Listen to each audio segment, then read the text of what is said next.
Eh bien salut à toutes et à tous les gens, c'est Moketo pour parler de tous mes sous-tournés. On se retrouve pour une nouvelle critique sans spoil de Everything, Everywhere, All at Once. Et putain de merde. Ah oui. Ah oui la vache. Ah oui d'accord. Oui effectivement on est sur... on est sur du très lourd, très lourd effectivement. Ouais. Ok, je comprends mieux. Alors c'est un film réalisé par Lee Daniels. Alors moi je comprenais pas pourquoi c'était écrit un film des Daniels réalisé par Lee Daniels et tout. Je comprenais pas et tout. Et en fait si c'est parce que le film a été réalisé par deux personnes et ces deux personnes s'appellent Daniel. Il y a Daniel Kwan et Daniel Scheinert. Scheiner, je sais pas, j'espère que je dis bien, désolé si j'écorche le nom. Mais voilà, c'est pour ça qu'on dit un film des Daniels, c'est parce que c'est deux personnes qui s'appellent Daniel qui ont réalisé ce film et qui ont aussi scénarisé ce film, qui ont écrit ce film, ce qui fait donc par définition de ce film un film d'auteur. Et alors, d'ailleurs, je voulais faire un petit aparté sur ça, c'est que souvent on a tendance à penser que film d'auteur égale film un petit peu conceptuel, petit budget, voilà, un petit peu indépendant, tout ça. Alors que non, en fait, film d'auteur, par définition, ça veut juste dire que le réalisateur, c'est aussi la personne qui a écrit le film. Ce qui fait qu'il y a plein de blockbusters, il peut y avoir des blockbusters, des films à très gros budget, avec une narration simple et tout, qui sont des films d'auteur en fait. Mais c'est parce que bah voilà, la personne qui réalise, c'est aussi la personne qui l'a écrite quoi. Des fois il y a ce petit amalgame et du coup je trouvais ça intéressant de revenir dessus. Donc film sorti en 2022. Je n'ai pas pris le temps d'aller le voir au cinéma et je regrette de fou. Vraiment, je m'étais pas bougé, je faisais j'avais d'autres films à voir, je prenais pas le temps et tout. Pas forcément les sous et tout, et putain je regrette parce que alors le film avait déjà bénéficié d'un très bon bouche à oreille aux États-Unis et cartonné aux États-Unis, ce qui fait que nous, je me souviens, on a eu le film 5-6 mois après sa sortie aux US grâce à un distributeur français qui s'est enfin bougé le cul, et un grand merci à eux pour que ce film apparaisse chez nous aussi. Donc j'étais pas allé le voir malheureusement, alors que j'en entendais que des avis positifs. Et alors le pire c'est que j'entendais pas seulement des avis positifs sur ce film. C'est à chaque fois que j'entendais quelque chose sur ce film, c'était vraiment en mode mais ce film est une claque.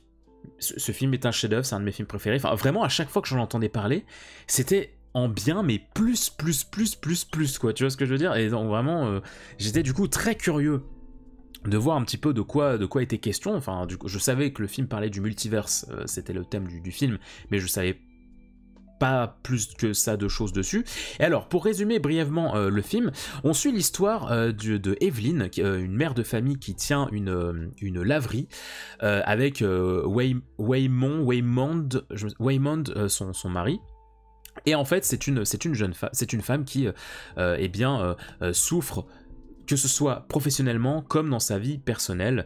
Voilà, elle croule sous les impôts, elle n'arrive plus à payer correctement les impôts, elle apprend que son mari a l'intention de divorcer, elle n'arrive pas à s'entendre avec sa fille de par son orientation sexuelle. Sa fille est lesbienne et elle a un peu de mal à assumer. Elle héberge chez eux son père, qui donc du coup le grand-père de la petite fille lesbienne, qui voilà est très vieille école et qui n'assume pas qui n'assume pas typiquement qu'on puisse avoir une orientation sexuelle autre que hétéro, et qui du coup voilà, il y a cette tension familiale qui est très pesante pour Evelyn. Et alors un jour il y a son mari qui agit bizarrement, qui lui dit que écoute, je ne suis pas ton mari, pas exactement, je suis une version alternative de ton mari. Et donc il lui révèle l'existence du multiverse, d'univers parallèles, et il lui explique que il fait que l'Alpha Waymond lui explique qu'il fait partie d'une sorte d'organisation qui combat en fait une grande menace.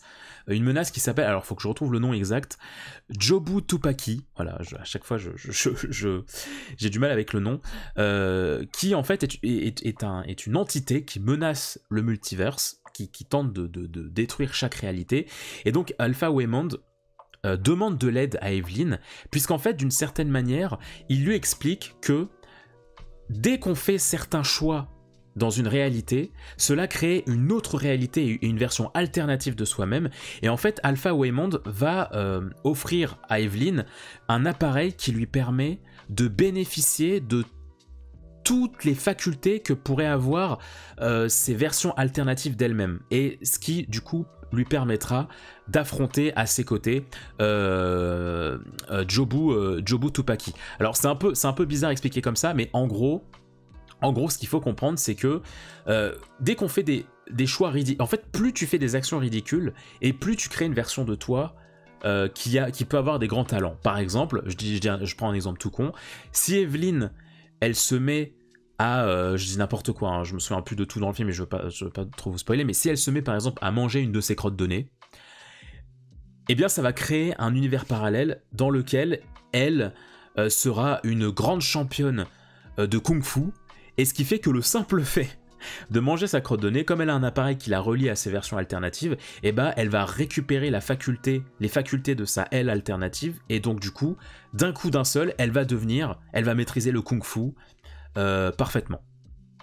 Et donc en fait, ce qui est malin dans la narration, c'est qu'en fait, on nous explique que Evelyn, c'est une mère de famille qui est passée tellement à côté de plein de choses qu'elle aurait aimé faire, genre de la danse, apprendre le kung-fu, apprendre, je sais pas moi, être une grande cuisinière, être dresseur d'animal, je sais pas, plein de choses. Elle s'est tellement fermée à plein de choix de vie que du coup, son panel de choix est grandiose.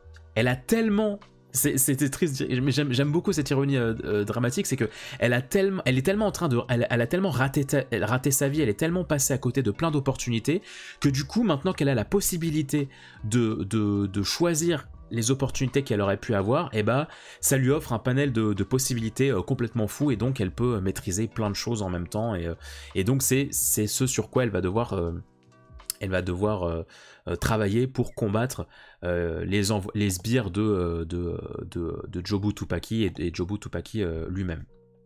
Et alors, donc ça c'est vraiment le pitch de base. Et alors, ce qui est fou dans ce film, c'est que ça déborde de créativité de bout en bout, du début à la fin, que ce soit une scène basique d'un repas de famille comme dans des scènes d'action, ça déborde, ça pullule d'idées, mais que ce soit dans la narration, comme dans la mise en scène, comme la manière de filmer.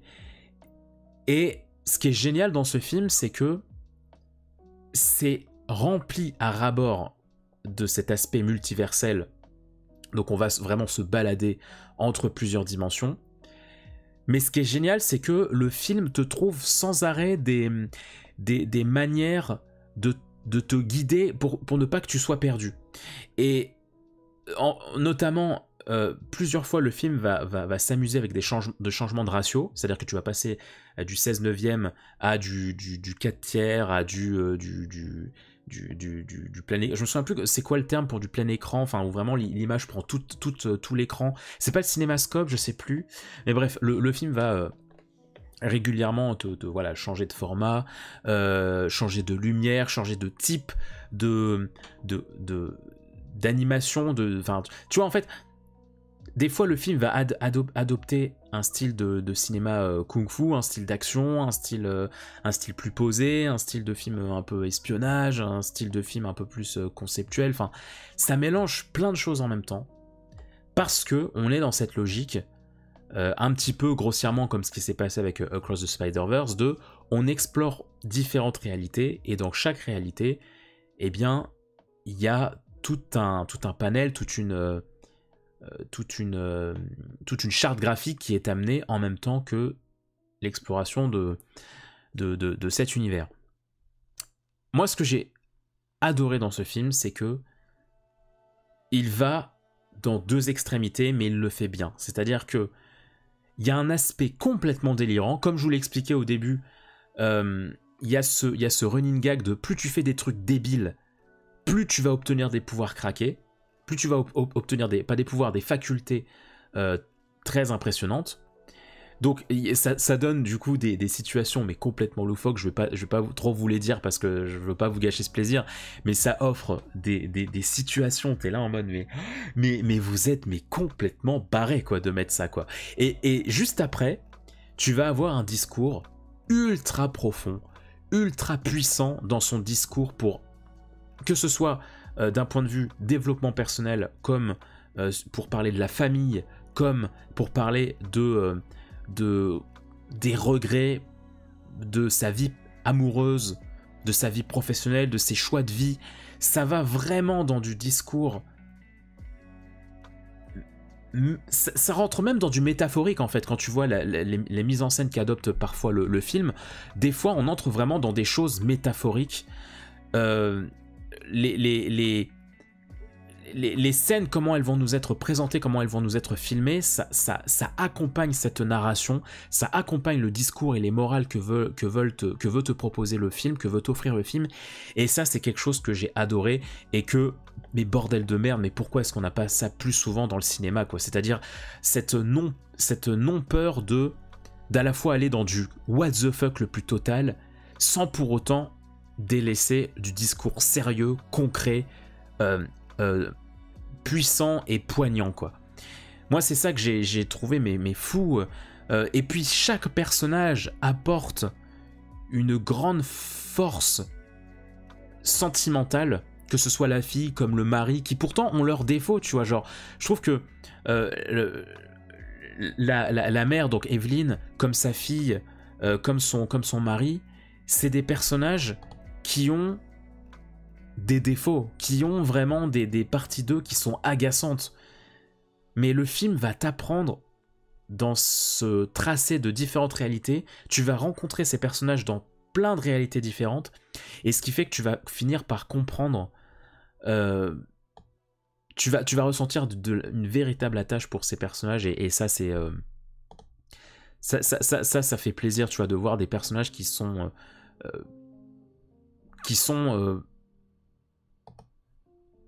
peuvent être de cette manière, mais aussi de cette manière, qui peuvent avoir ces défauts, mais aussi ces richesses-là, ces richesses-là, ces richesses-là. Et alors aussi, d'un point de vue mise en scène, d'un point de vue un peu plus réalisation, ce qui est hyper intéressant dans ce film, c'est que déjà, c'est un film qui n'a pas un budget énorme. Je crois que c'est 25 millions le budget, et vraiment pour du cinéma, et encore plus quand tu traites le multiverse, c'est pas énorme. Mais alors, ce qui est génial, c'est que le film est très malin. C'est-à-dire que on va dire que la majorité de l'intrigue de ce film se situe dans un seul bâtiment, dans le bâtiment des impôts. On va dire que c'est un petit peu le point d'appui de la réalité. C'est-à-dire que on va dire que la timeline principale, ça se passe que dans un seul et même bâtiment. Mais le film va tellement régulièrement te faire voyager, te faire partir dans d'autres lieux, dans d'autres réalités, adopter d'autres façons de filmer et de mettre en scène l'action et l'intrigue, que du coup, t'es jamais lassé. T'es sans arrêt incité par quelque chose, par une idée, par une phrase, par une action, par un effet spécial, par une blague, par un retournement de situation. C'est tellement, ton esprit est tellement, t'es tellement incité de partout dans ce qui t'est montré, dans ce que tu entends, que t'as pas le temps de t'ennuyer. T'as pas le temps de te dire ah oui c'est vrai ils sont dans un endroit clos. Et ça c'est malin pareil parce que en fait tu vois plein de lieux différents, tu vois plein de mises en scène différentes, mais à chaque fois ça reste, c'est pas très long, c'est des séquences qui ne sont pas très longues, c'est-à-dire que en l'espace de 10 secondes, tu vas voir le personnage d'Evelyn qui va traverser 15 vies différentes, 15-20 vies différentes, mais à chaque fois en fait, c'est des plans qui sont très soignés, et en même temps, comme tu n'y restes pas longtemps, et bah tu dis oui ok, donc du coup, ils ont pu, et effectivement c'est facile de tricher, parce que quand bien même tu nous montres des lieux très différents et très soignés, c'est des plans qui ne restent pas longtemps, donc effectivement dans le budget, bah ça a pas dû leur demander un budget faramineux. Et ça, c'est très malin. J'écoutais il y a pas longtemps dans un podcast le fait que par moment, c'est important. Je crois que c'est le youtubeur Victor qui disait ça à un moment, anciennement In The Panda. Et à un moment, il disait que Et je trouvais qu'il avait parfaitement raison. Il disait que parfois c'est très important de s'intéresser à des films qui n'ont pas des gros budgets comme tous les blockbusters qu'on a maintenant. Parce que moins t'as de budget, et plus du coup tu dois être inventif et créatif dans ta manière de raconter ton histoire. C'est quand tu n'as pas beaucoup de budget que tu dois faire preuve le plus faire preuve d'ingéniosité et que tu dois être le plus dans le système D. Ok, j'ai pas le budget pour mettre en scène une bataille dans une rue. Comment faire pour rendre cette bataille le plus réaliste possible? Et c'est plein. Et souvent, c'est effectivement quand tu vois des films au budget moindre que tu te rends compte de ce que c'est le cinéma, de ce que c'est tricher. Alors que quand t'as plein de budget, quand t'as un budget faramineux, tu te poses pas de questions, tu fais ça en studio, tu comptes sur la post-prod principalement. Non mais c'est bon, voilà, vas-y je vais faire ça et tout. Et puis il y a pas ce côté créatif, il y a moins ce côté, il y a moins ce côté ficelle, il y a moins ce côté, ah non j'ai les sous, je vais mettre tout ça dans la bataille, je me pose pas de questions. Alors que quand t'as moins de budget, bah du coup tu te dis alors attention, parce qu'il faut pas que je mette trop de budget dans le climax, parce qu'il faut aussi que j'en garde pour les scènes pour que ce soit bien dans les autres scènes. Et en fait, pour moi, ce film est la définition de ça, de ce système D, de ce côté. Oui, on n'a pas beaucoup de budget, mais du coup, ça nous oblige à être très malin. Et alors qu'on traite d'un sujet très complexe en termes de mise en scène, j'entends, et de budget, alors qu'on traite un sujet aussi grand que le multiverse, et bah ils ont rendu ça mais terriblement puissant. Et je vais pas être original, hein, mais effectivement je le dis, c'est la meilleure œuvre de multiverse que j'ai vue de ces dernières années, quoi, devant toutes les productions Marvel, DC et ce que tu veux, quoi. Enfin non, là c'est la manière la plus ingénieuse et la plus belle d'utiliser le multiverse, parce que là on n'utilise pas du multiverse pour du fanservice, pour essayer de faire, pour raccorder des licences, pour essayer de faire des crossovers de l'espace et tout. Non, là le multiverse sert à un véritable propos. Ce multiverse, on se sert de ça, mais pour raconter une histoire poignante. C'est ce multiverse qui va amener une vraie force narrative.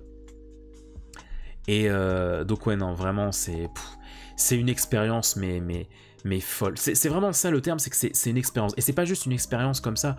Moi, vous savez, Avatar, par exemple, et Le Maître de l'eau, c'est une grande expérience de cinéma, mais par contre, au niveau de la narration, moi, ça m'a pas marqué, ça m'a presque laissé de marbre. Là, c'est une expérience non seulement cinématographique, mais aussi pour ce que ça raconte. Donc, comment tu réussis à raconter une histoire en jouant sans arrêt avec l'essence avec la vue du spectateur, avec ce qu'il voit, avec ce qu'il entend, et comment raisonner des choses en lui. C'était grand. C'est une épopée, c'est vraiment une épopée, alors que on est sur un budget pas très grand, alors que l'intrigue principale se situe dans un seul et même lieu, alors qu'il y a très peu de personnages aussi. Ça je l'ai pas mentionné, mais il y a très peu de personnages, mais comme le peu de personnages qu'on a, on les croise dans différentes réalités, et bah ça te donne l'impression en sortant du film que waouh, j'ai rencontré tellement de monde, j'ai entendu tellement de répliques, il y a eu tellement